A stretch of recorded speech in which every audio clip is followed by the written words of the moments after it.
साधारण सी धोती पहने इंसान जिसने न तलवार उठाई न बंदूक चलाई, फिर भी ब्रिटिश साम्राज्य की नींव हिला दी। दुनिया उन्हें महात्मा गांधी कहती है।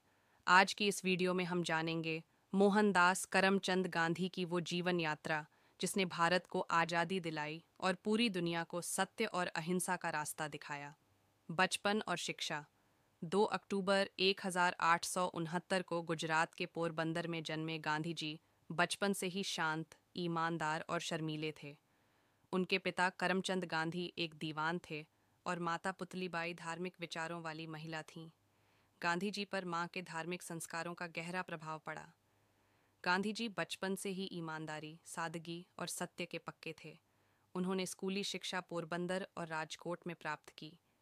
1883 में उनका विवाह कस्तूरबा गांधी से हुआ, जब वे केवल 13 वर्ष के थे। 1888 में गांधी जी कानून की पढ़ाई के लिए इंग्लैंड गए और वहां से बैरिस्टर बनकर लौटे। दक्षिण अफ्रीका की क्रांति। 1993 में वे एक केस के सिलसिले में दक्षिण अफ्रीका गए। वहीं उनके साथ एक ट्रेन में रंगभेद हुआ। इस अपमान ने उनके अंदर क्रांति की चिंगारी जला दी।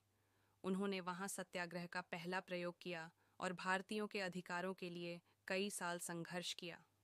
भारत वापसी और संघर्ष की शुरुआत। 1915 में गांधी जी भारत लौटे और देश की ज़मीनी सच्चाई को समझने के लिए गांव-गांव घूमे। गोपाल कृष्ण गोखले ने उन्हें मार्गदर्शन दिया। 1917 में चंपारण में उनका पहला सफल आंदोलन हुआ। इसके बाद खेड़ा और अहमदाबाद में भी उन्होंने सत्य और अहिंसा के बल पर किसानों और मजदूरों को न्याय दिलाया। 5. प्रमुख आंदोलन और स्वतंत्रता के लिए संघर्ष। कक्को चंपारण सत्याग्रह 1917। गांधी जी का पहला बड़ा आंदोलन बिहार के चंपारण में हुआ, जहां नील की खेती करने वाले किसानों पर जमींदारों द्वारा अत्याचार किया जा रहा था। गांधी जी ने किसानों को न्याय दिलाया। ख. खेड़ा आंदोलन 1918। खेड़ा, गुजरात में किसानों पर भारी कर लगाया गया, जबकि फसलें खराब हो गई थीं। गांधी जी ने किसानों को संगठित किया और कर माफ करवाया। ग.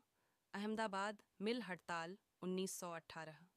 मजदूरों को उचित वेतन दिलाने के लिए गांधी जी ने भूख हड़ताल की और अंततः मिल मालिकों को समझौता करना पड़ा। ग. रॉलेट एक्ट और जलियांवाला बाग 1919। ब्रिटिश सरकार ने रॉलेट एक्ट के तहत बिना मुकदमा चलाए किसी को भी जेल भेजने का कानून बनाया। गांधी जी ने इसका विरोध किया।